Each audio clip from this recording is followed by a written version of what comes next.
Ready, set, hut. Welcome to the Dynasty Nerds Fantasy Football Podcast, where we discuss Dynasty strategy, rankings, and all things NFL. So get ready to geek out on fantasy football with your host, Rich Dotson. And welcome to the Dynasty Nerds Fantasy Football Podcast. I'm your host, Rich Dotson, here with my fellow nerds, Matt O'Hara. Hey. And Garrett Price. I just had to laugh because I watched Matt this whole time, and he was the most stone-faced I've ever seen Matt.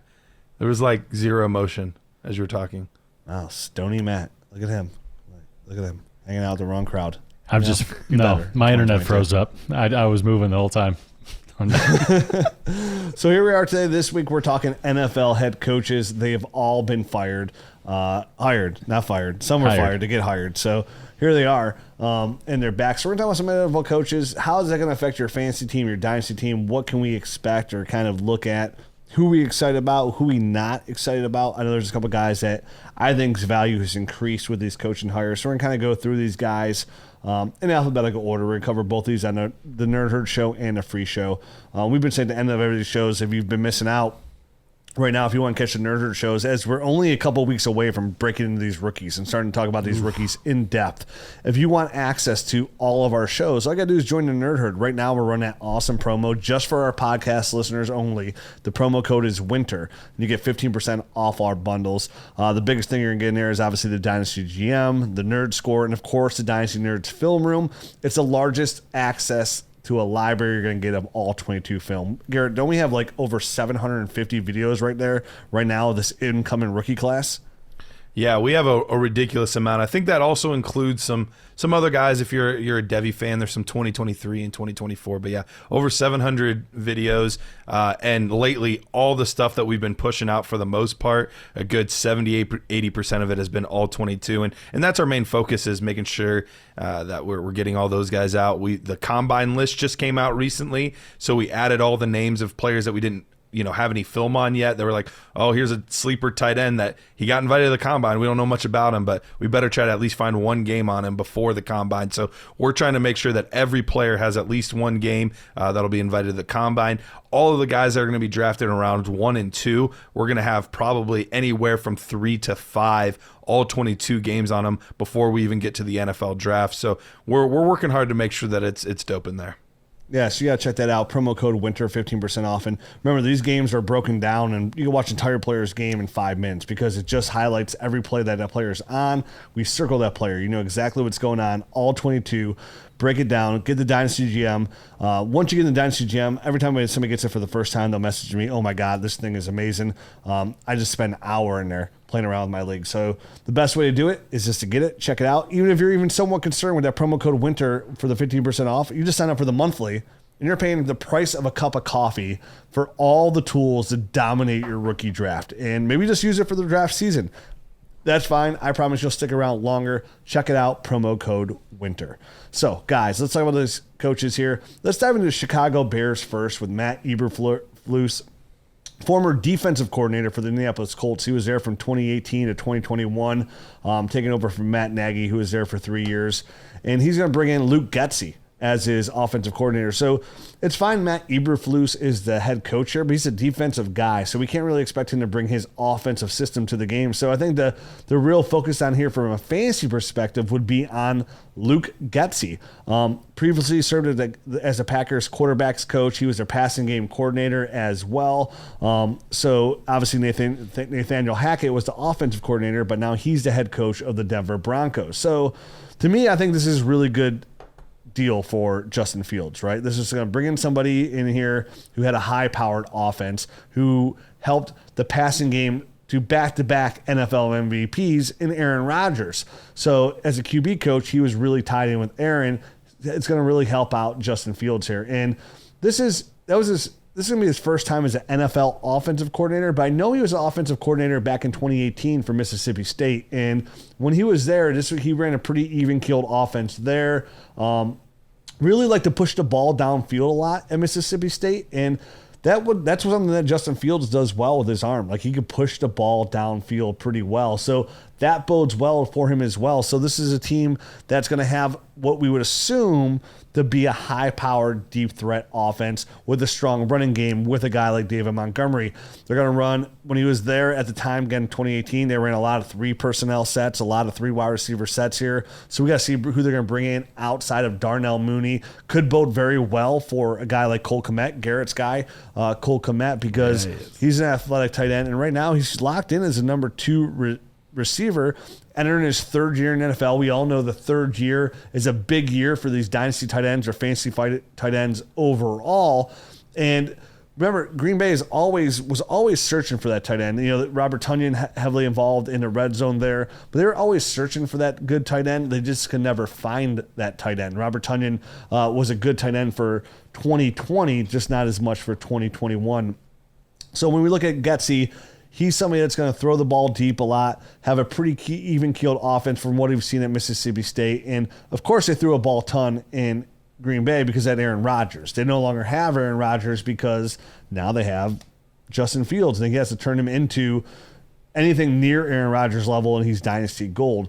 Also, we have David Montgomery here. David Montgomery should still be the lead running back here. They will get the running back involved in the passing game as well. We saw with Aaron Jones there. They had 2 solid running backs there, but again, he was a passing game coordinator, so we know how he'll necessarily work with the running back game here. But overall, David Montgomery should just be in a better overall situation here with this Justin Fields starting a full year. They should get some more red zone opportunities. He should be in position to score more. I'm really curious on what receiver they're going to bring in here to offset Darnell Mooney along with Cole Kmet. It should be anybody who comes in should immediately possibly be here the number 1 receiver for this team. So all that should help. If they're going to push the ball downfield like Getsy has shown us in the past, and we know Justin Fields can put the ball downfield, they should give a lot more red zone opportunities, which should benefit a guy like David Montgomery, which could push him, guys, he could flirt with that.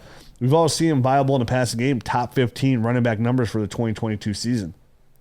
Yeah, so I mean, obviously the connection there with anybody from Green Bay, I think will be relevant as well, especially since most of the wide receivers there are free agents. There's only a couple of guys that are Green Bay wide receivers that aren't free agents. I think it's, obviously the rookie from last year, Rodgers, and Mari Rodgers, and a couple of other guys, but Equiminius St. Brown, I believe, is a free agent. Alan Lazard's a free agent. Obviously, Devontae Adams is a free agent. I wouldn't expect Adams to land in Chicago, but any of those other names are viable guys to kind of help bring a system over to a new offensive coordinator. A new offensive system there to bring it over into Chicago. So I would look for those kind of moves, smaller moves, but then a high-priced guy as well, because they have $30 million right now, so they're sitting pretty there with cap space and an obvious need for the number 1 wide receiver there in Chicago. Yeah, stretching the field, a guy like Mike Williams, Mecole Hardman, something along those lines. Sorry, Garrett. No, you're good. Because this is a team last year, they only threw the ball downfield like 12% of the time. They were not a team that really pushed the ball downfield. So they're in the bottom third of the NFL. So they can start doing this. They're going to look for somebody to stretch that field. Again, a guy like Mike Williams could really open it up for him. Mecole Hardman even kind of open it up for him. A guy along those lines can make a big difference in this offense run by Getsy. Yeah, I'm excited about Getsy too, because he was actually played quarterback in college. He actually was pretty close to home here. He was an Akron Zip. He started off in Pitt, went to Akron, and he was actually there just before our own Jared Wackerly. But he set a bunch of records there at Akron. And he ended up going to, I believe it was Morehead State for a little bit in his early years. And him and Nathaniel Hackett both had a really interesting touch points with the RPO offense. And Green Bay actually had the 3rd most RPO plays in 2020. And I believe that there's probably going to be quite a bit of that with Justin Fields in Chicago. They really like doing it with Aaron Rodgers, and we know that Rodgers isn't necessarily the athlete that Justin Fields is at this point in his career. And I don't want to confuse anybody. The RPO doesn't necessarily mean you have to have a running quarterback. There's not necessarily always a ton of running plays off of it, but it gives the quarterback options to be able to hand the ball off, to throw it. And I think that's what we want to see, is we want to see that opened up a little bit for Justin Fields. And I think that's what we're going to see out of Getsy's offense. So I'm really excited. I think this is a good fit. Not to mention, anytime that a coach from a division rival comes in, you already have a little bit of a leg up on the old squad. So I'm sure practicing against that defense week in and week out is definitely going to give them a little bit of a heads up as well. Yeah, it's exciting for Justin Fields owners. So, I mean, would you consider here, I mean, are all these guys buys in Dynasty? David Montgomery, Justin Fields, Cole Kmet, Darnell Mooney? I mean, I think obviously Cole Kmet, yes, just because age and the fact that, you know, he's in a breakout range, I think, for the tight ends there. And Montgomery as well, because I think they're going to want to lean on him to bring along the young quarterback, like you were talking, a lot of RPOs that I would imagine a lot of them are going to convert into running plays, just to kind of open things up for the passing game a bit. So I think he's going to get a lot of work. Darnell Mooney, I mean, I think he's a nice player. I don't know that he's going to ever be a number one. So I don't know that I'm like running out to buy him, but those other two players for sure. What range, Garrett, would you give up?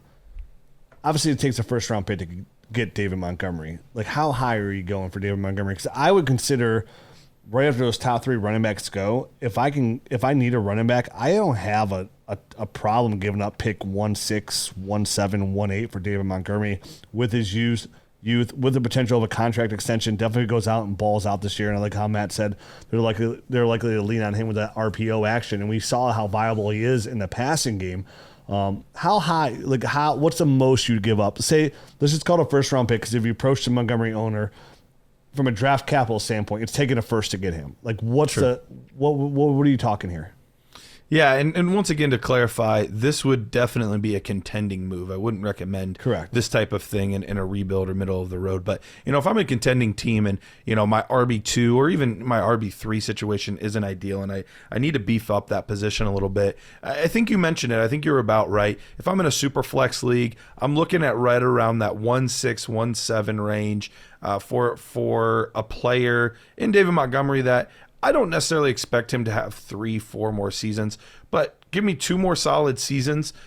We've seen him be a running back 1 in the past, so we know that's in the range of outcomes. We expect this to be a better offense, but anytime you have a change in offensive coordinator or system, you truly don't know how it's going to affect them. But all signs point to this being good for David Montgomery overall. So I think he's a good contending move, and I think that's right. I think right about that 1-6, 1-7 range, because you're looking at probably the second or third quarterback right in there, or you're looking at maybe the second or third at one of the other key positions like running back or wide receiver. So we're talking Kenneth Walker, Jameson Williams, maybe Kenny Pickett, Matt Corral, something like that. So those are names that would kind of be available there. All of those guys have upside, but all of those guys are far from a sure thing being a lock. So if I'm a contender, give me that guy that I feel very confident that he's going to get the workload and produce for your fantasy team. Would you pay it? As a contender, I would be willing to pay right around 1-7. Yeah, Matt, 1-7. I offer. Would you pay it? Yeah, definitely. On a contender, I would do that. Me too, pretty easily. So that's a buy. All right, who's the next? What if it got to 1-4? What if the guy pushed it to 1-4? Would you be willing to buy in a super then? flex? Yeah. No, because I think there'll be. I'm thinking like I would want to see who's there, because there's a possibility there's a quarterback I might like there. A guy like Malik Willis could possibly there. Obviously, the NFL draft's going to shake all the quarterbacks up a little bit. Sure. I want to see how many go in the first round, and then I don't know. I'm not done with all my film study here on these running back classes, but right now, like I would say, I'd want Breece Hall. Like I want these rookies on these rookie contracts at running back. Right. So that's just how I play. Totally, so I'd rather take agree. those guys and see where they land. I mean, if I get a guy like Isaiah Spiller in the right situation, I mean, what if Isaiah Spiller ends up in Miami? If Isaiah Spiller ends up in Miami and Breece Hall ends up on whether team needs a running back, Buffalo, like I'm taking Isaiah Spiller possibly 1-1 over even Breece Hall. And that's just tough because, Josh Allen would take away some of those goal line carries from Breece Hall.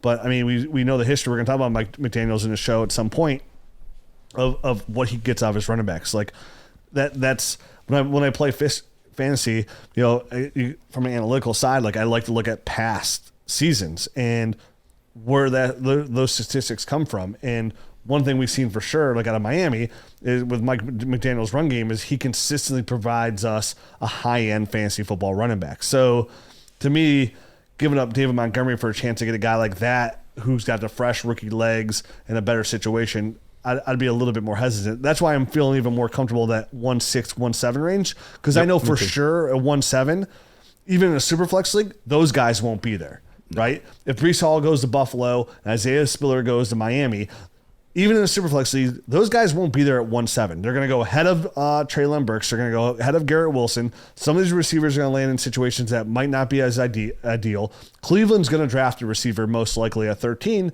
And when one of those guys go there, even though he's picked 13, it's probably not the most ideal situation for a fantasy football receiver at this point. So to me, I'm standing right where we said originally, Garrett, like right around 1.6, 1.7. As it stands today. Obviously, after the NFL draft and everything, it's going to change.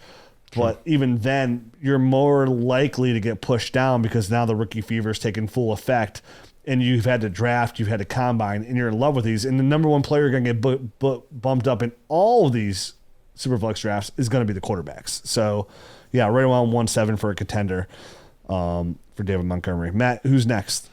All right, so our next new head coach is the head coach of the Broncos, Nathaniel Hackett, coming over from Green Bay as he was the offensive coordinator there last year, and his new offensive coordinator is Justin Outen, who was also from Green Bay, tight ends coach.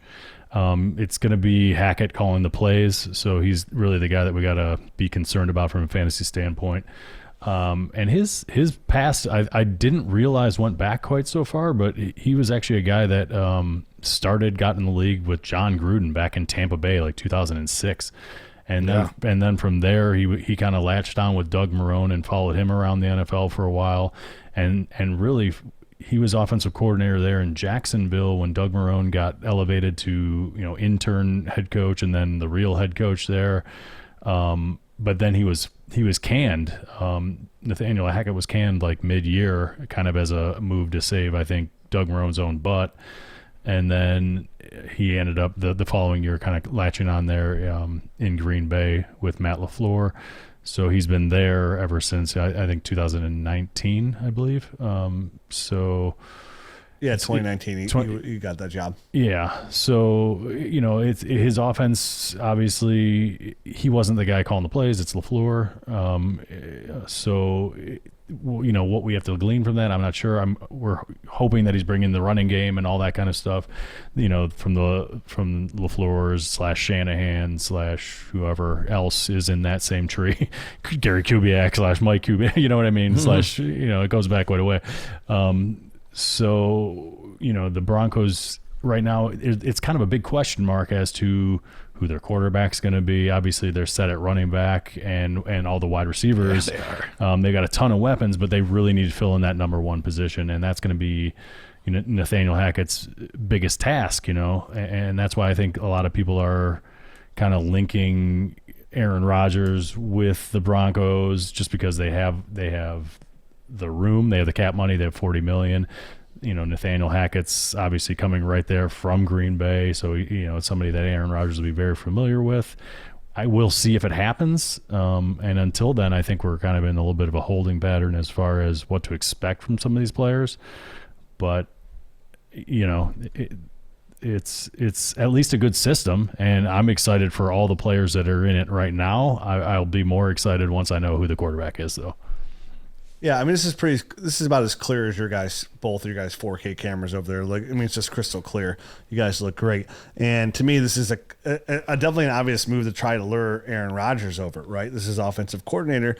But I think the concern there kind of stops with what quarterback they're going to bring in there, because you mentioned, Matt, like he has a history going back, like when he was with Buffalo and Jaguars. Like he did a pretty good job with those quarterbacks. I mean, he had Kyle Orton with the Bills, and that team, I think, went to the playoffs. He had Blake Bortles when Blake Bortles was actually like wow, they almost got to the Super Bowl. That was when all behind. They went to that AFC Championship game, with Bortles. Yeah, that was all behind Nathaniel Hackett. So this is a guy who has molded some quarterbacks to get some really solid play with them. He's a guy who likes to run the football a lot too. I mean, look what he did there with Aaron Jones and A. Gillen, turned into solid running backs. And this is a guy, when he was with the offensive coordinator, even with the Bills and the Jags, and he did those good things with the quarterbacks and they played well, he heavily ran the ball. He was, I think I saw stay here, his offense finished inside the top 2 in NFL in rushing attempts and yards with the Jags multiple times and with the Bills here. So he was number 1 in 2017. That was with Leonard Fournette. He was number 1 in attempts and number 1 in yards. So I think the biggest move here is you hope, if you own Javonte Williams, that Aaron Rodgers does not go to Denver. Because if he does not go to Denver, Javonte Williams literally has a potential to be Jonathan Taylor this year. That he could be he has a potential to be running back 1. Even if they bring back a guy like Melvin Gordon to play with Javonte Williams, I think Javonte Williams would still have the potential to be number 1, depending on what quarterback they bring there. Now, there's a lot of options, a lot of things out in the air out here. They might have to settle even in a guy like Jimmy Garoppolo. But again, that all bodes well. Unless they bring in a guy like Aaron Rodgers, I think Javonte Williams is really in a position here to dominate the running back landscape in 2022. Not saying he's going to be running back 1 overall. I just think he's going to be in that conversation, barring health, because obviously with running backs, it's always health. Christian McCaffrey, Jonathan Taylor, Derrick Henry, these guys are up there no matter what. But I think he has an opportunity as well to flirt with those numbers. So that's a big move here. I like the way he runs the football a ton. You mentioned Matt LaFleur he calls the plays, but Hackett's got enough history here to show that he can make an offense work in the NFL at a high level. And we all know the Broncos have a ton of weapons here in the offense. So I'm really intrigued here. Obviously, the quarterback is everything, and everything comes off of that, because obviously if Aaron Rodgers goes there, Cortland Sutton is going to be dynasty gold, right? Sure. Noah Fant's going to look really good out here. And even Javonte Williams will be fine. And if he doesn't, I think the quarterback he does bring in will do good. Like if Jimmy Garoppolo goes there, for example, I think Jimmy G could be quarterback 14 in this offense. And I think Javonte Williams, the thing is, guys, you can't trade for Javonte Williams. No. Like nobody's selling Javonte Williams. He's going to cost you a couple kids, a couple sandwiches. Like literally, I don't give up those sandwiches. Literally, I'm in a league where, in Sleeper, you have the opportunity to be able to give nicknames to players underneath their thing. So somebody in one of the very few leagues I don't have Javonte Williams because it was a startup this year and I just wasn't willing to pay the cost to get him. But somebody put his nickname as untradeable. That was his nickname. So it makes sense. I mean, because even when his offenses, when they go to the football, if you look at what Nathaniel Hackett did in Green Bay, he was there for 3 seasons with the Packers, and they threw the ball a ton, right? They threw the ball almost 60% of the time.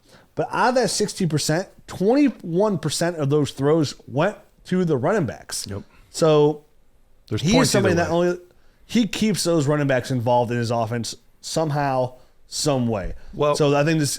Even if Melvin Gordon stays, I still think that makes him like a mid-range to low-end running back too, with that possibility out there. So I think he still holds value. And like Garrison and Javonte Williams to the moon no matter what. I think this bodes really, really well for him and his future as a high-end dynasty running back. So I know you guys love to hear that from somebody who had Najee really high. It'd be funny if he could. That's a good thing to monitor this year. Like, who will score more fantasy points, Najee Harris or Javonte Williams? Because all the writing on the wall with Hackett is it's going to be Javonte Williams, and then you guys will be like, "Oh, I told you, Rich, he was running back 1 all along." But the Steelers are going to be breaking in a new quarterback, also, though. Who knows? I don't know. Let's see how that plays out. It's going to be very, very interesting. Well, so I'm excited. One more thing on Nathaniel Hackett. I mentioned before about the RPO offense with Getsy, and that's going to be a big part of his offense too. While he was with Doug Marrone, and he was at Syracuse with Doug Marrone, and we know Doug Marrone is known for being kind of an offensive line guru. That's kind of his lane, is really the offensive line. So I love that he spent a lot of time with Marrone, because I believe that he really understands blocking schemes and how to utilize them best for his players to have success. And they were even running some, we saw the Packers this past year running a lot of duo block schemes, which is, a little bit outside of what we normally talk about, but it's great for the running backs, long story short. But while they were at Rutgers, Hackett was running the offense, and the first year, or not at Rutgers, at Syracuse, in the first year, the offense sucked. It was terrible. And granted, they don't get the best recruits at Syracuse. It's a basketball school, not a football school. But the offense sucked, one of the worst in the country. But the next year, they decided to go to almost a purely RPO offense. And this was one of the first major colleges that we had seen this at, was there. And Hackett was instrumental in implementing that. And so once again, like both of these guys, Getsy and Hackett, I believe are going to do that a ton. And I think it's going to be really beneficial for their players. All right, let's get into the next guy we're going to talk about. We are not in Chicago, but maybe a former Chicago guy. We're going down now to Houston and Lovie Smith. Now, this was the surprise hire of all of the hires, because David Culley, for all intents and purposes, had a pretty decent season. Now, if you're solely just looking at the record, it wasn't a good season. But the expectations for the Texans were that they were going to far and away be the worst team in football last year. And that wasn't true. They won quite a few games, and they were in quite a few games with mostly players you've never heard of, a lot of retread guys that should be in AARP commercials. Like, this was not a team built for success. But yeah, Culley did really well, but doesn't matter. He's out the door. He's gone. They bring in the defensive coordinator, Lovie Smith.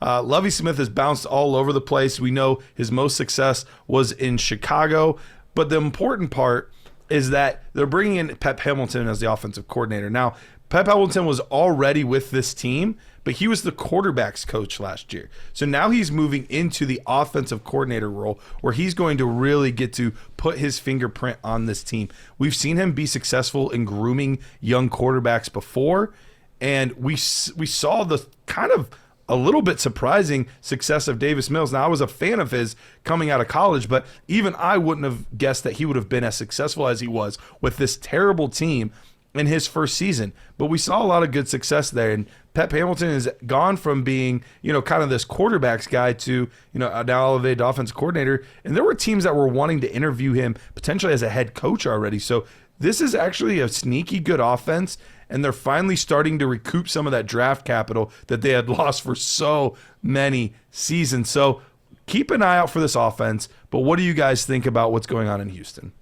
I would love to know the true story behind this, because, the report, David Culley was fired like a day or two after Black Monday. And the report was that the reason he was fired because they wanted him to change his coaching staff and he refused to, so they let him go.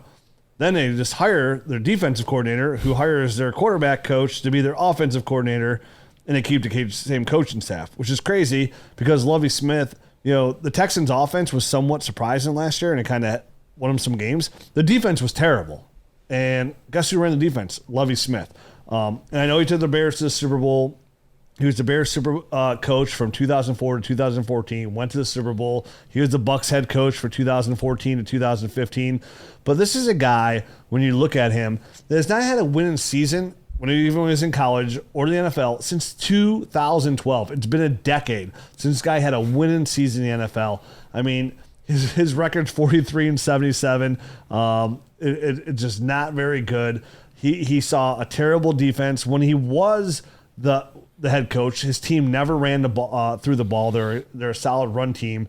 But you mentioned Pep Hamilton is the only thing saving grace here for me for the Houston Texans. This is a guy who did wonders for Davis Mills last year. Kind of makes Davis Mills, to me, I'm really curious about what they do at quarterback. And now that Pep Hamilton has some say into it, and Lovie Smith has some say, I was real worried if they brought in a whole new coaching staff. But now that staff remains the same and Pep Hamilton is the offensive coordinator, I can't imagine this being a high destination for quarterbacks. There's a good chance that Davis Mills is the starting quarterback for the 2022 Houston Texans. And he looked pretty good. Probably one of the best buys you could make in the Superflex League right now because, one, he's not going to cost you a ton of money. And I know this would be a risky maneuver, but if you're in a Superflex League and you're playing with that 111, 112, 2-1, as this starts to play out, and once I get a little bit more of a footing on that Davis Mills is the guy, I would probably be buying him here because he showed me enough last year where the upside in Superflex is worth it, definitely with Pep. And Pep's done a lot of good work with quarterbacks over the last 2 years. Remember, in 2020, he was there helping Justin Herbert develop into the superstar he is. And then he goes to Houston, and what does he do? He leaves Justin Herbert, works with Davis Mills, makes Davis Mills a very solid quarterback in himself. So to me, Pep Hamilton gives me enough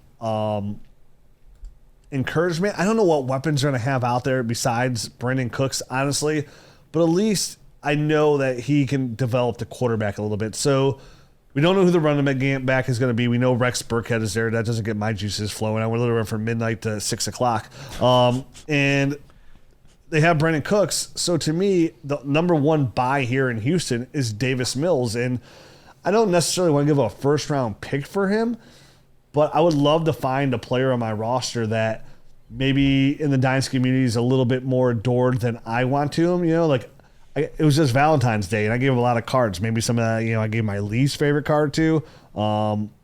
Give it up that kind of guy. I think Davis Mills could be had. I don't think he's especially cheap. As the footing becomes more secure, obviously that price tag's going up. So when I say late first, I know it does sound crazy saying, oh, give up a late first for Davis Mills. But once we know he's locked in as the quarterback, I mean, what's the price tag you're paying for a young quarterback in the NFL on a team? Now, he can easily be passed up in the NFL draft. He can easily be passed up in 2023. But again, if you want a young quarterback, the time is to get onto when the price is cheap, because once they take a step forward, a la a guy like Justin Herbert, or even just show me enough like a guy like Justin Fields, that price tag just skyrockets. So if you have a player on your roster, or preferably like a running back you don't love, because offering somebody a running back for a guy like Davis Mills, that's more than likely going to get a deal done. That's the direction I'm looking at the Texans this year, with Pep Hamilton being there.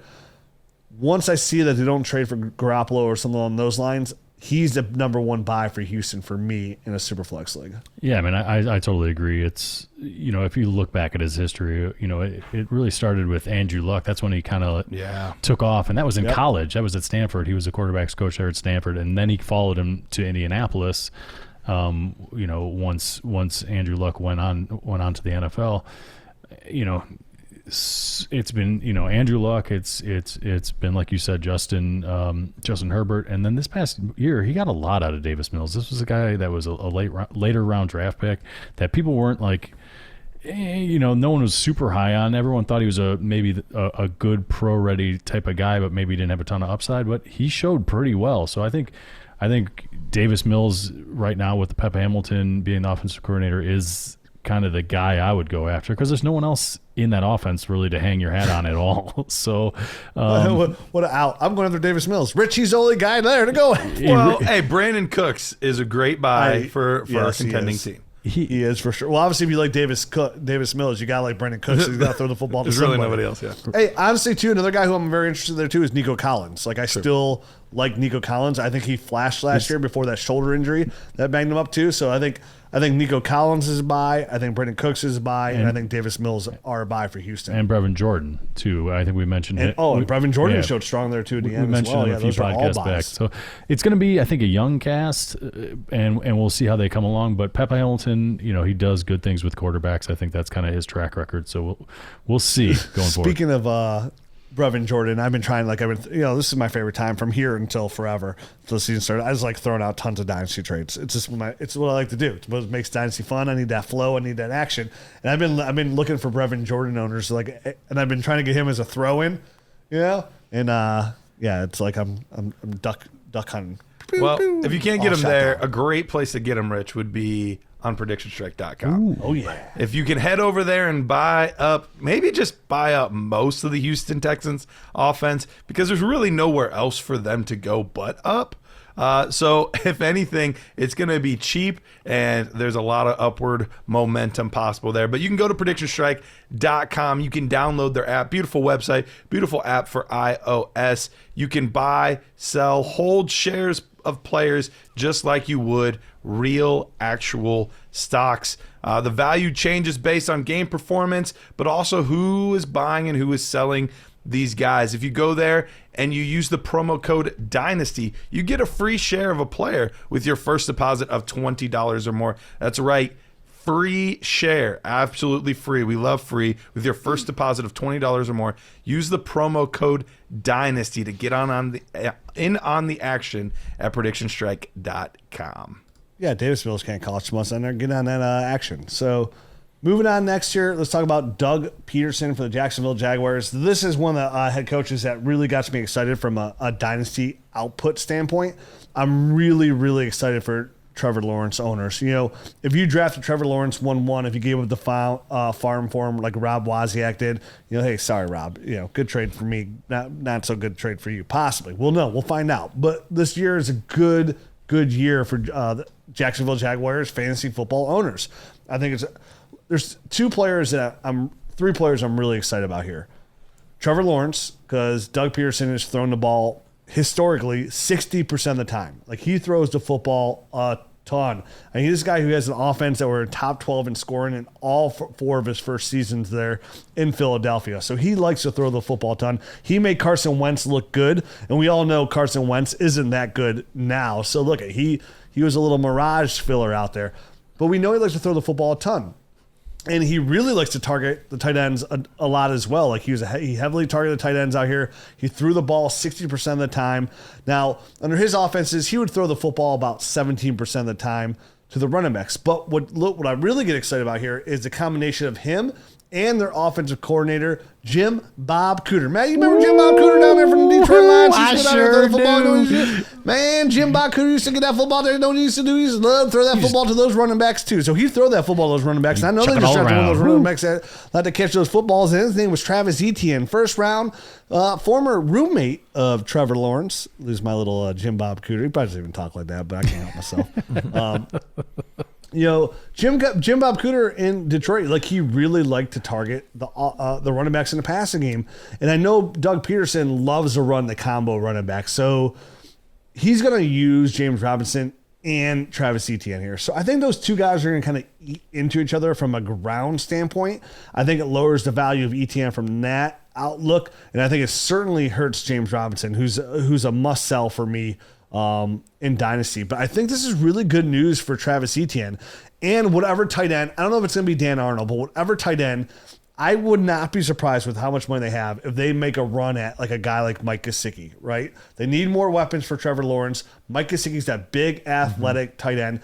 If Gesicki ends up in Jacksonville, he's a strong buy for me, like what might seem like overpaid today is underpaid tomorrow, because Peterson loves to target the tight ends. Like, he's 32% of his targets would go to the tight end there. It's why Zach Ertz under Peterson finishes a top 5 tight end every single year.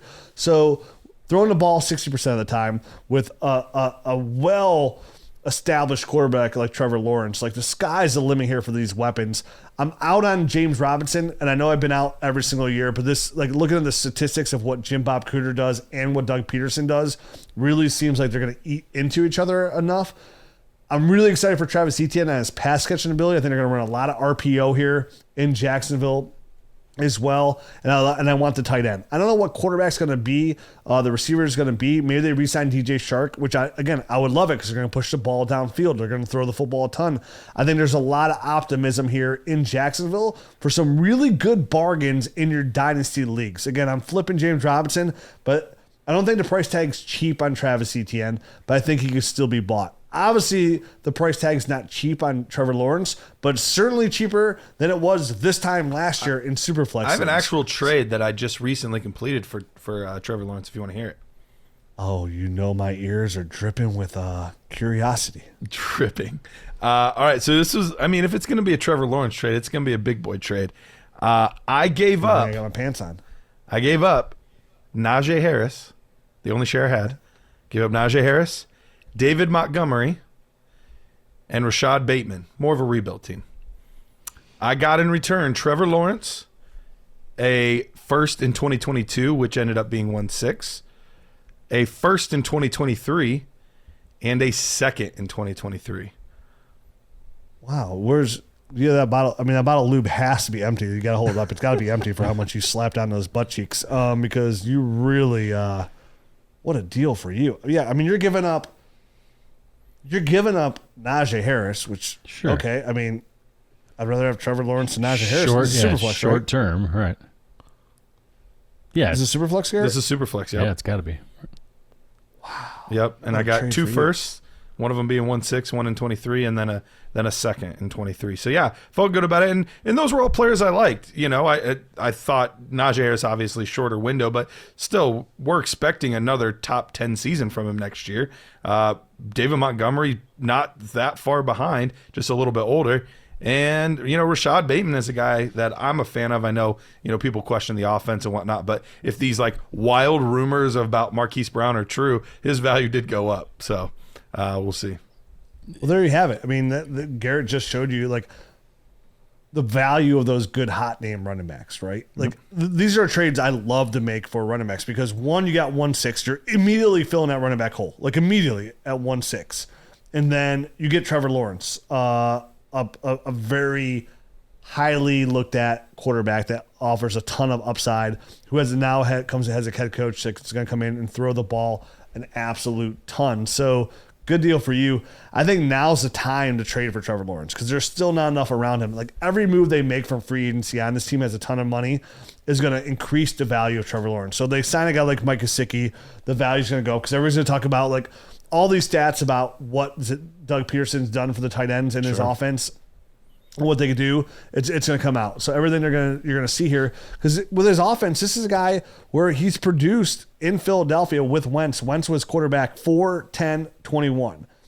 His running backs at the time, I mean, this is Miles Sanders' best years. I mean, Miles Sanders under Doug Peterson in 2019, he was running back 13, running back 22 in 2020. But even this is a year where he got Darren Sproles as like a high-end running back 3, like just missing a running back 2. But again, his tight ends there were the bread and butter, top 5, top 3, all 3 years there. So I think Trevor Lawrence is a solid buy now, and I think it's weird. I'm not gonna say go buy Travis Etienne because I don't know what that price tag is gonna be. It's probably not what you want to pay. But if you can get a deal like what Garrett did there, all day. I mean, all day on Trevor Lawrence. I love these down years or years that you didn't get the Justin Herbert years or these stars that are. I think the fact that we've been spoiled a little bit with some of these quarterbacks in a rookie year, that the guys that don't come out and light up year one really opens the door for some value to be had. And like you said, Trevor Lawrence ain't cheap. You gave up David Montgomery, you gave up Rashad Bateman, and you gave up Najee Harris, but you equally, I mean, you essentially got 3 firsts back for all those players, Right. in a superflex league. So, and I think Trevor Lawrence by himself, you essentially got 4 because Trevor Lawrence, no matter what, is worth 2 firsts at the bare minimum right now. So I love that trade, and I think that even gets me more excited about in my leagues where I thought like, okay, what kind of offer I could put together for Trevor Lawrence? Like, Give up some of those I running think backs, that opens up baby. the door a little bit more for me to get a little bit more freaky deaky with it. You know, like, hey, where's my bottle of lube at? So what do you see for other guys that are still there? I know they have a hole there, I think, at the wide receiver position, a pretty big one, but they still do have Marvin Jones. They still have Jamal Agnew. They've got a guy, you know, Laviska Shenault, that people are at least intrigued by. Do you see any of those guys as pieces? Because I feel like Jamal Agnew last year showed well, but I think he was a guy that really fit the system for Urban Meyer. I don't know that he fits a Doug Marrone system. Like, how do you guys feel about any of those guys? And I know Agnew got hurt, and he was looking really good before he got hurt. We discussed him in depth like early in the season because he was having a really good year and then got hurt. Marvin Jones, at this point in his career, it doesn't excite me. I think Peterson's going to shake it up a little bit. A lot of those guys, again, Laviska Shenault, I've never been a fan of his from a fantasy football standpoint, and he falls right in the line of those players like, oh, now like everybody's all like, wait for this, wait for that. But it's already been multiple years, and he's done exactly what I thought he would do in the NFL. Like, just be a gadget player that can help an NFL team, but never be good enough to really take your dynasty team to where it needs to go. I think this is an offense that the running game's fine. They have to put. Listen, Matt. They had those weapons around Trevor Lawrence last year, and it made him look like a bag of dog poo. And there's only the one thing you do with bags of dog poo. You throw them in the bin. No, you light it. You light them on fire. You light them on fire and throw them on somebody's doorstep. Put them on a doorstep. Okay. Come on, Rich. You're right. There's not just one thing you do with dog poo. But still, the big thing here is you're either burning it down, you're getting far as away from you as possible. So I think what they need to do with Trevor Lawrence is they need to surround him with weapons. They have to revamp that room. And of course, Laviska Shenault will still be there, but he will just be like the third choice in the option. They need to get him a viable tight end. Maybe it's going to be Dan Arnold. We don't know. But they got to give him a number one receiver. And I think they got to give him a better tight end. So to me, I don't think any weapon there at all excites me. It's not anything I want to trade for. Well, if I can get anything for Laviska Shenault, I am selling it. You might be able to get a high-end second for Laviska Shenault. To me, all day. One player to keep an eye on, especially because there's a lot of question marks around him because of his health, and then he didn't play great this season. They could easily reunite him with his former top wide receiver, Justin Ross, in the draft. There's a lot of other good receivers in the draft. Could take a tight end. So they have the draft capital to get some of these good young assets. And I have a feeling they're going to want to build that way more so than anything else. But there's still very real possibility of a Chris Godwin coming to town, or Allen Robinson coming back, or one of these bigger name free agents to jump in and mess things up as well. So I think they're going to be very active overall between the draft and potentially in free agency. If I'm busting out the crystal balls, I think their one big splash is going to be Mike Gesicki. It just that would be awesome. They need that, and it would make Mike Gesicki a huge buy. Good luck at that point, but maybe start flirting now with that options. I mean, wherever Mike Gesicki's getting paid no matter what, right? So or is Zach Ertz just going to come back in? You're just going to have him bridge for a year or two. Hey, he'd fit in an offense pretty well. I think it's exciting for Jacksonville. Yep. I think it's exciting for Trevor Lawrence, and I'm glad you were able to make that trade, Garrett, because it's a phenomenal trade, and those are kind of moves I think you want to make right now. All right, so moving on, our last head coach here for the free show is the I almost called them the Oakland Raiders. Jeez, the Las Vegas Raiders. Josh McDaniels, coming over from New England. I mean, I think we kind of know what they do. They're going to want to run the heck out of the ball. They brought a guy in called Mick Lombardi as the offensive coordinator. Not to be confused with Mike Lombardi or Mick, the boxing guy.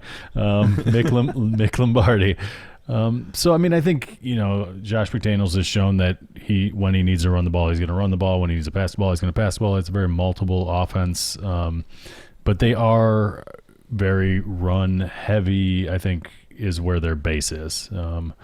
So I'm really excited for obviously Josh Jacobs there, because I think he's going to get a ton of usage. They do have Kenyon Drake as well, who I think will get involved in the passing game. That is kind of his specialty whenever he's not injured. Is to get involved in the passing game a bit. So, those two guys in particular, I think are going to do really well. I think Hunter Renfrew is a shoe-in this system. And obviously Darren Waller, they know how to use a tight end that can move. So these guys, they're established guys that are there, I think are all kind of got to get an uptick here in this new Josh McDaniels offense. As far as free agents and signing quarterbacks to extensions, who knows? That's going to be kind of does Josh McDaniels, want Derek Carr there long term? If so, they're going to sign him to a deal. And they've got $21 million worth of cap space, so they're not hurting by any means. So they can get something like that done and probably sign a wide receiver if that's something that they're interested in. So. A lot, I think, to do, but they've got a lot of established pieces that I think are kind of arrow pointing up as far as I can see. Yeah, all signs they want to re-sign Derek Carr. That's all the reports coming out of Las Vegas right now, which is really good for Derek Carr. He finished as a top 12 fantasy football quarterback this past year. And Matt mentioned all those players to me. I think this signing bodes well for every single one of them. Matt, he did really well. Obviously, Cam Newton was a big flop, but that was Cam Newton. But even last year, Mac Jones comes in. He's 25th in the league, but they were really efficient with Mac Jones. I mean, they were 14th overall in passing yards. So it shows, even though that he wasn't putting up all the yards or the big numbers, he was being really efficient with the football. And Derek Carr did that to a next level. You mentioned, Matt, the running game. beyond excited for Josh Jacobs to finally maybe break this mold of being an undervalued dynasty fantasy football running back. We've said on this show multiple times for multiple years that Josh Jacobs, he never gets the respect he deserves in dynasty. And maybe it's because the Raiders have not helped with that. Like the pass regimes constantly bring guys in like Kenyon Drake and paying him good money and trying to take the passing game away from him. Josh McDaniels relies on that go-to running back, right? This is an offense where he comes in and they run the football. He consistently is in the top 10 in rushing touchdowns. For the last 10 years, if you look at Josh McDaniels' offense, they've been in the top 10 in rushing touchdowns. They've been in the top 12 every year in rushing yards. So this is a team that's going to come in and run the football. And this really benefits Josh Jacobs. What else does he do? That offense loves to target the tight ends. A big, strong, athletic tight end. They got that in Darren Waller. Look for a rebound year. Probably opened some really good value on Darren Waller from this past year that he's had. People might think the age and the production they saw last year equals a wash in Darren Waller. Very good chance that he rebounds and finishes as a top 3 fantasy football tight end. Hunter Renfrow finishes as a wide receiver 1 this year. Top 10 fantasy football wide receiver. Bodes really well that slot position in Josh McDaniels' offense and what they want to do. Short and sweet. Again, not a big-time passer, but really efficient passing game. Josh Jacobs looking to me for a big boost. Darren Waller looking for a rebound year. It's going to be really hard for Hunter Renfrow to finish as a top 10 fantasy receiver again because they're going to need that big body receiver on the outside, whether it be a big guy like Bryan Edwards, who we love to redevelop, or bring in a guy. I think those 3 weapons, including Derek Carr in Superflex, but we've said Derek Carr was a Superflex buy throughout the whole season. For a couple seasons. They're all buys. I'm not buying Hunter Renfrow. Just too expensive. I think the value's there, but there's a little bit more mystery. I'm absolutely buying Darren Waller. I think there's a discount, and if you're in a tight end premium league, I think whatever you pay today will be an underpay. And I'm all in on Josh Jacobs this year. All in. I think he's going to do enough to get a contract extension after this year as well. I think there's a ton of running backs that you could flip equally for Josh Jacobs. And if you're starting to get, if you really want to go after him and you want to start throwing some draft capital on there, I think there's some guys out there today where I'm more than willing to, hey, I'll give you this player in my first for Josh Jacobs in your second, along those lines. That's kind of move. I think once you start throwing first round picks at them, I think it's a really good get people really excited. So I've had some running backs that are on the back end of those trades. If there's a guy like, can I get, and I know he holds really low value now, so it's a bad example, but a guy like Kamara, can I flip him for Josh Jacobs? Some of those lines. Which I think you could, honestly, based on some of the values I've seen. Josh Jacobs is still continually getting disrespected. A guy that's going as RB 19, 20, 21 off the board. I think, and especially once we start adding in these rookies, that's only going to be lower. I would love if I had Derrick Henry, which I have 0 shares of. If I could flip Derrick Henry for Josh Jacobs and a first, and then say the Derrick Henry team was a playoff team because he carried them there that far. And I'm flipping, if I can get Josh Jacobs in 1.9 for Derrick Henry, do you think that would ride in some leagues? I do, for how many people disrespect them. It might. I'm just looking at any of these older running backs, anybody that's on their second year contract. And I know Josh Jacobs is about to sign one. I'm trying to make a move and add him to my roster. I know he's not going to be cheap, but he's probably one of the best bang for your bucks in Dynasty right now at the running back position because he's probably, for the price tag of what you're going to pay, he probably offers the highest upside and most likely to finish as a running back 1 in this offense. Yeah, it's the rush attempts, it's Josh McDaniels, like you had mentioned. He's since 2016 he's been in the top 10 every single year except for 1 year, and that 1 year he was 11th overall in rush attempts. So it's crazy. He's going to be pounding the ball. So Josh Jacobs, I do agree, is going to be the biggest benefactor here. But those other guys are still going to be getting their stuff as well. So my only question is, we've seen in the past, and I don't know if this is more to Bill Belichick, more to Josh McDaniels, more to Tom Brady. It's hard to say, but they've seemed to always kind of have that one guy that's been the pass catching back. Do you think this is finally the time that we see Josh Jacobs be the 3 down back? Or do you think that either Drake or somebody else that they potentially bring in once again becomes like the passing down back? I think this is it. I think we finally see it. We've been asking for it for 4 years now. If so, we're talking about top. Why aren't they throwing it to him? Top 5 type running back if he's going to get the receptions. I think that's a realistic opportunity here for a guy like, that Aaron Jones type season, right? Where Aaron Jones was an efficient runner, but he really had that passing game to throw him over the top. I think that's what we're looking at for a healthy Josh Jacobs. I think you can get that kind of production, which makes him a massive buy for me. And I would, if I'm listening to this podcast today, after I'm done listening, I'm going in my league, who owns Josh Jacobs, and do I have a path to getting him? And you know what, Rich? Instead of going into your league, why don't you go into the Dynasty GM and check and see who has him? Well, that's what I mean. Okay, yeah, I should reword it. I'm going to Dynasty GM. I'm opening the trade calculator. I'm looking at those. And that's the best thing about the GM too. Like, okay, who owns Josh Jacobs? Boom, this team owns Josh Jacobs because they go to player shares, and you click on his player share. It's going to show you everybody who owns him in that league. Then I click on that player and go perform trade. Then before that, I'm going to go look at the league analyzer to look at that team. What does that team need exactly? What are their strengths? What are their weaknesses compared to mine? And the GM will, and this is the best part about the GM, it's going to quickly navigate those answers for you. It's going to tell you, it's going to give you the clearest path for a trade. That's what's so great about the Dynasty GM. And again, they use that promo code winter and you get 15% off. We talk about the film room, but the GM, I said earlier, once you get in there, you get hours of fun on there, like to help navigate trades. And I think everybody should take the time and go make that move for Josh Jacobs and just put an offer that you feel comfortable with. Like, I'm not telling you to go out there and overpay for Josh Jacobs. I would probably be comfortable paying a slight overpay in today's market's eyes. Because again, I feel like today, an overpay today is an underpay tomorrow. That's where I feel like where he feels into that category. So to me, I think you're doing yourself a disservice on what at least all three of us think here, what Josh Jacobs is going to do, that if you don't even at least try to make them, you're kind of doing yourself a disservice. I think out of all the guys we're talking about here today, I think outside of Trevor Lawrence, he'd be the number one guy I'd want to add to my rosters.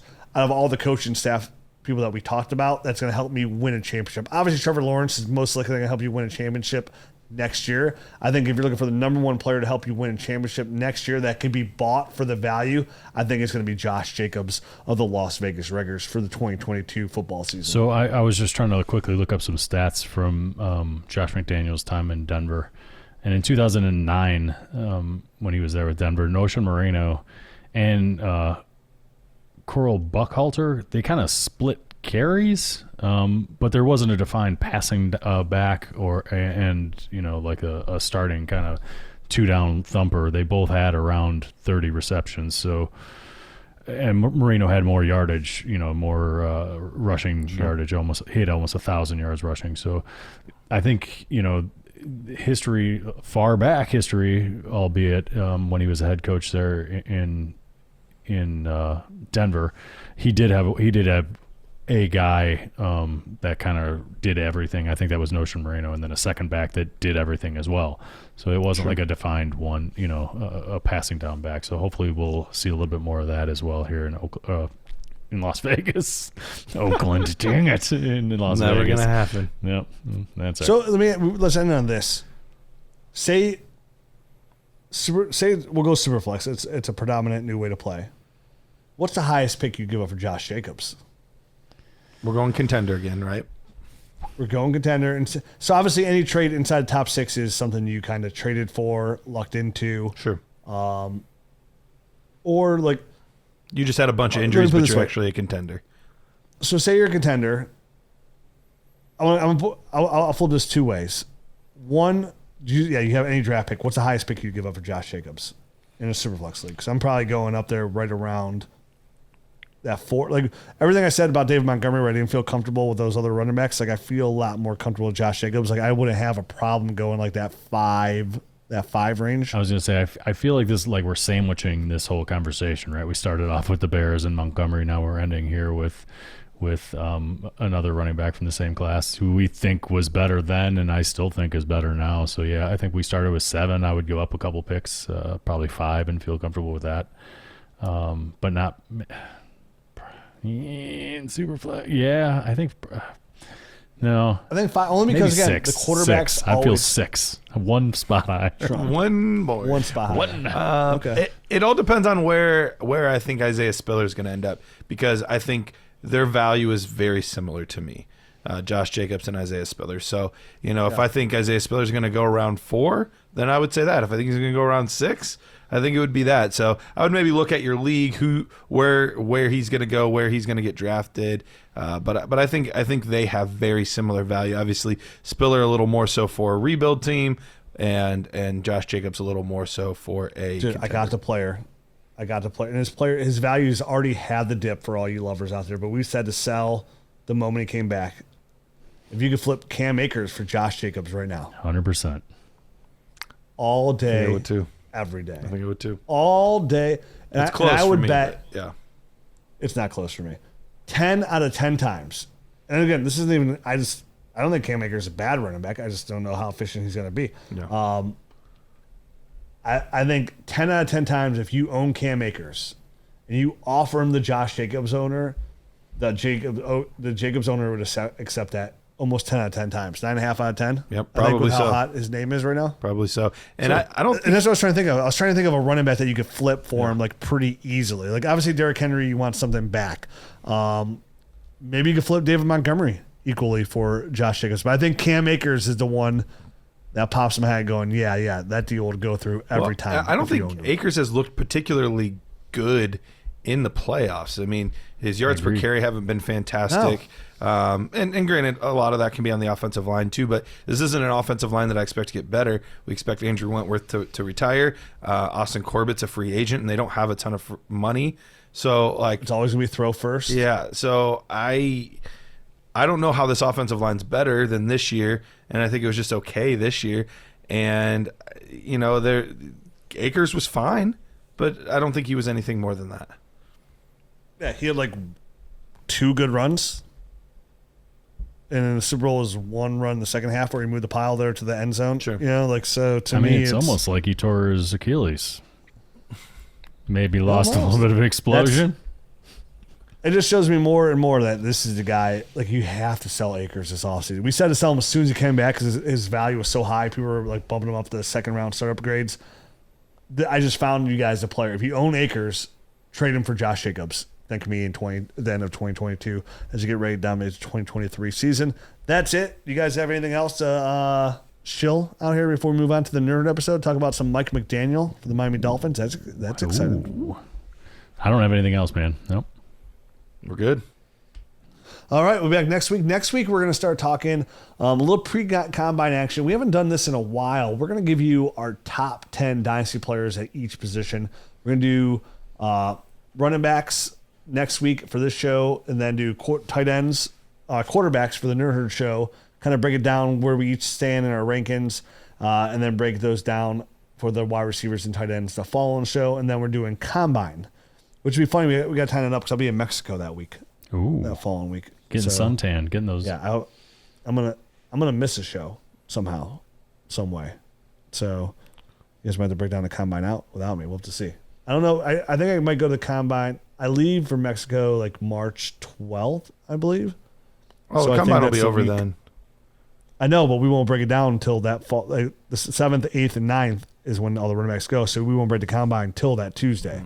Gotcha. So I might not be here for the combine breakdown. Gotcha. Well, I'll be here for the way too early rookie mock draft. All right, talk to you next week, nerd. Adios.